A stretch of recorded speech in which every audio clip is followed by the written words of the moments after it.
दोस्तों इमेजिन कीजिए कि अभी दुनिया में वर्ल्ड वॉर चल रहा है। बिल्कुल ही लॉकडाउन की तरह स्कूल की छुट्टियां लग चुकी है। सारी चाइनीज और अमेरिकन कंपनीज इंडिया में लगभग बंद हो चुकी थी।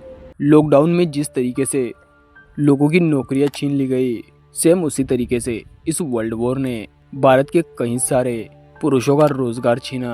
आप किसी भी तरीके से अपने जीवन में कठिन परिश्रम करके अपने घर को पाल रहे हैं, क्योंकि अब नौकरी तो आपके पास नहीं बची। और ये जो बड़े बड़े यूट्यूबर है, अब ये सब भी सड़क पर आ चुके हैं, क्योंकि जो वर्ल्ड वॉर का मेन किंग है वो है अपना अमेरिका, और उसने हर जगह पर यूट्यूब को अभी बंद कर दिया। लेकिन एक रात आप अपने घर में सोते हो और सुबह उठते ही जब अपना मोबाइल चेक करते हो वर्ल्ड वॉर की न्यूज़ देखने के लिए, तभी आपके मोबाइल पे एक अलर्ट मैसेज आता है जिसमें लिखा होता है कि अमेरिका और बाकी कई सारे नाटो देशों ने मिलकर रशिया के ऊपर न्यूक्लियर अटैक कर दिया, और बदले में रशिया भी अब न्यूक्लियर अटैक करने वाली है। अभी हाल ही में रूस के पास करीबन 5580 न्यूक्लियर वेपन है, और इन सब का कंट्रोल सिर्फ एक बटन के ऊपर डिपेंड करता है, और वो बटन है साक्षात पुतिन के हाथ में। जब अमेरिका और कई सारे देशों ने मिलकर रूस के ऊपर अटैक किया, तब रूस के प्राइम मिनिस्टर पुतिन बुरी तरीके से बौखला गए, और वो अपने हाथ में पड़े उस मौत के बटन को दबा देते हैं।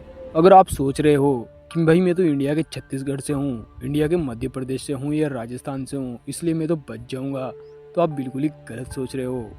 क्योंकि जब पुतिन ने बटन दबाया, उसके बाद आपके पास सिर्फ 5 से 6 घंटे।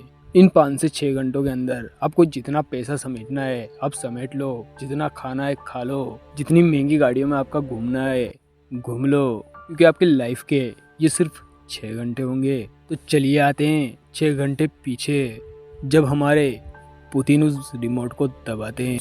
देखिए, रशिया के जो प्राइम मिनिस्टर है पुतिन, जिनका पूरा नाम व्लादिमीर पुतिन है, उनकी जो न्यूक्लियर वेपन रखने की जो जगह है, उन्होंने उन सारे न्यूक्लियर वेपन को इस तरीके से सेट किया हुआ है कि एक दो देश को छोड़कर कोई भी देश उसके टारगेट से बच नहीं सकता, चाहे वो भारत ही क्यों ना हो। लेकिन अगर सबसे पहले उन न्यूक्लियर वेपन का कोई शिकार बनेगा तो वो बनेगी यूरोपियन कंट्रीज, और हम तक न्यूक्लियर वेपन पहुंचने में करीबन 6 घंटे लगेंगे। 6 घंटों के बाद आप देखते हो कि एक मिसाइल तेजी से भारत के आसमान में घूम रही है, और देखते ही देखते कम से कम 10 से 12 मिसाइल उस आसमान के अंदर दिखने लग जाती है। अब आपके पास जो समय बचा है वो बचा है ओनली ऑन 30 मिनट। जैसे आप अपने मोबाइल के अंदर न्यूज़ ओपन करते हैं तो आपको खबर मिलती है रशिया ने अपने सारे न्यूक्लियर वेपन्स को एक्टिव कर दिया है, और अब पूरी दुनिया खत्म होने वाली है। आप अपनी जान बचाने के लिए इधर उधर भागते हो, जबकि आपको ये पता है कि आप बच नहीं सकते। इसलिए बचे हुए उन 15-10 मिनट के अंदर हम भगवान को याद करते हैं, और सिर्फ कुछ ही सेकंड में आपको एक जोरदार धमाका सुनाई देता है। ये धमाका आपसे करीबन 150 किलोमीटर की दूरी पे था, पर फिर भी आप उस धमाके की तरफ देखते हो। वो धमाका ऐसा लग रहा था जैसे किसी ने आग का मशरूम बना दिया हो, और देखते ही देखते भारत के कोने कोने में न्यूक्लियर वेपन विस्फोट होने लगते हैं, और सिर्फ कुछ ही क्षणों के अंदर आप और हम राख बन के हवा में उड़ जाते हैं। अब तक धरती के अंदर लगभग सारे पशु पक्षी मनुष्य खत्म हो चुके थे। जो लोग अपनी जान बचाने के लिए बंकर के अंदर घुस चुके हैं, वो भी लगभग 1.5-2 महीने के बाद रेडिएशन के कारण खत्म हो ही जाएंगे।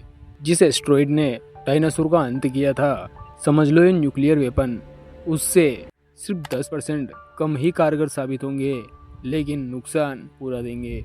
जो लोग अभी बंकर में जाकर अपनी जान बचा सकते हैं, अब उनको भी लगने लगा कि शायद उनका जीना मुश्किल है, क्योंकि धरती पर इतने खतरनाक विस्फोट होने के कारण और इतना भारी रेडिएशन होने के कारण सारी हवा जहरीली हो चुकी है, और धरती के आसमान में सिर्फ काले बादलों का राज है, जहाँ पर दिन की 2 बजे भी सूरज का कोई अता पता नहीं।